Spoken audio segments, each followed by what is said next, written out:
안녕하십니까. 축식주의자입니다. 오늘 영상의 주제는 토트넘 유로파리그 우승 가능입니다. 2024-25 시즌 UEFA 유로파리그 8강이 열릴 예정입니다.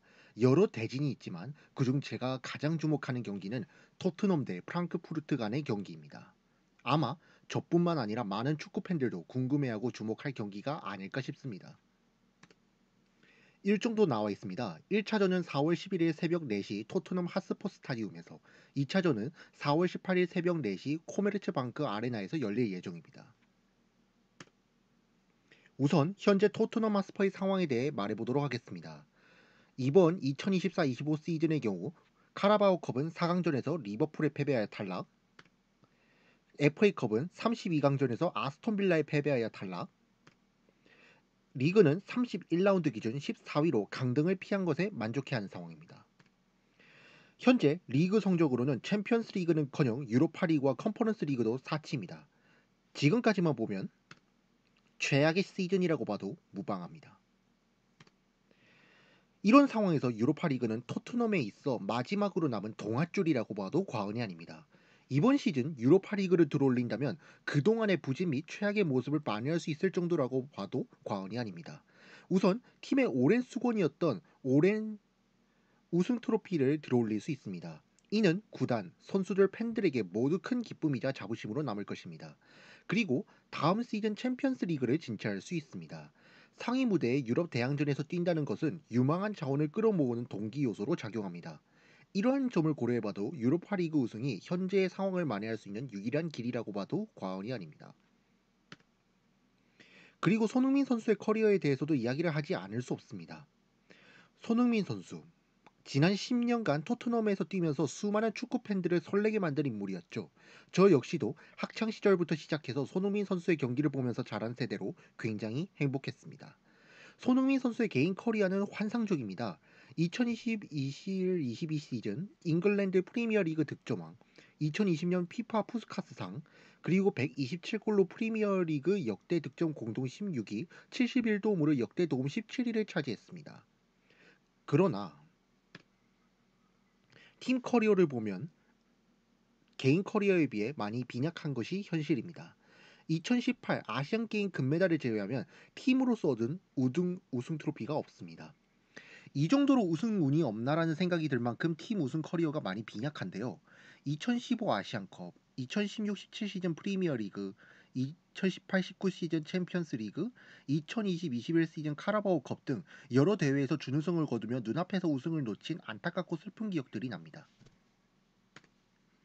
그렇기에 팀의 미래를 위해서라도 손흥민 선수의 우승을 바라는 팬들 입장에서도 이번 유로파 리그의 우승이 매우 중요합니다.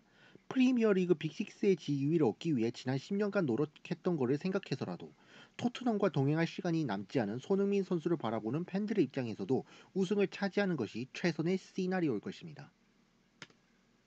그렇다면 이 시점에서 이런 질문을 던질 수 있습니다. 과연 토트넘이 유로파 리그를 우승할 수 있는가?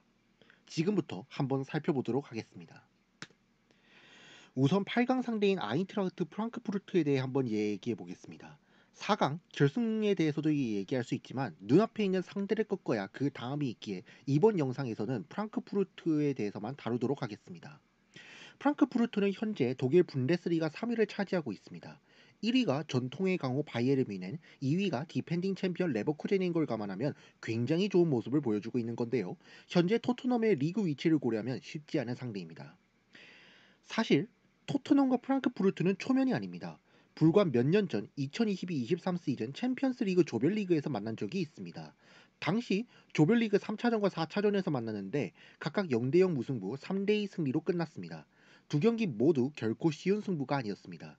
특히 4차전의 경우 해리 케인과 손흥민 선수의 활약 덕분에 겨우 이겼다고 봐도 무방할 정도로 굉장히 고전했습니다.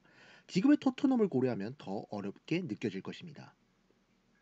그리고 토트넘 하스퍼에게는 다소 아쉬운 점이 있습니다. 그것은 독일 분데스리가 팀들에게 많이 고전했다는 점입니다. 이전 프랑크푸르트와의 경기도 그렇고 2019-20 시즌 챔피언스리그 조별리그에서 바이에른 뮌헨에게 2연속, 16강전에서 라이프치히에게 2연속 패배한 것도 그렇고 최근 분데스리가 팀을 만나면 많이 고전했습니다. 이 부분이 걱정됩니다.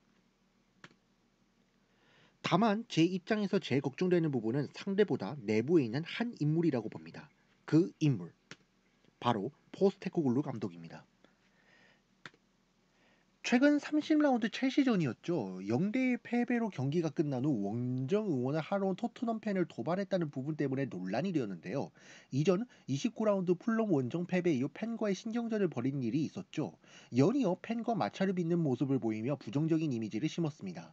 축구를 포함한 프로스포츠에 있어 팬이 얼마나 중요한지를 고려하면 결코 좋은 일이라고 볼 수 없습니다. 두 번째로 선수를 공개적으로 비난하는 모습입니다. 이전에 티모 베르너 선수에 이어 이브 비수마 선수까지 경기 후 인터뷰에서 비난한 것인데요. 감독이 특정 선수의 이름을 언급하며 공개적으로 비난한 것에 많은 비판이 가해졌습니다. 이는 선수단 분위기를 저해할 수 있는 안 좋은 행동이기 때문에 절대로 나와선 안 되는 거라고 생각합니다. 세 번째, 저는 이게 가장 핵심이라고 보는데 바로 파괴된 전술을 여전히 고집하는 모습입니다. 파괴된 전술에 대한 변화나 대처 없이 융통성이 없다고 느껴질 만큼 본인의 플랜 A에 대한 집착이 심한 포스테코글루 감독입니다. 프랑크푸르트도 이를 모르지 않을 터. 리그 내 중위권 팀들을 상대로도 공략당하는 모습을 보였는데 분데스리가 3위, 상위권을 차지하고 있는 프랑크푸르트를 과연 공격할 수 있을까요? 걱정부터 앞서는 것이 현실입니다. 마지막으로는 하고 싶은 말 하고 마무리 짓겠습니다. 여기 나온 그대로입니다. 냉정히 말하면 어려울 겁니다. 어쩌면 8강에서 떨어질 수도 있다고 생각합니다. 변하지 않는 감독의 고집, 현재 팀 분위기를 고려하면 쉽지 않을 것입니다. 그래도 토트넘, 팬, 구단 모두가 다 살아날 수 있는 기회가 이번 유로파인 만큼 포기하지 말고 최선을 다해 싸우길 바랍니다. 오늘 영상은 여기까지입니다. 구독과 좋아요, 알림 설정은 저 축식주의자에게 매우 큰 힘이 됩니다. 다음 영상으로 찾아뵐 테니 이번 영상 많이 봐주신다면 감사드리겠습니다. 오늘은 여기서 마치겠습니다. 감사합니다.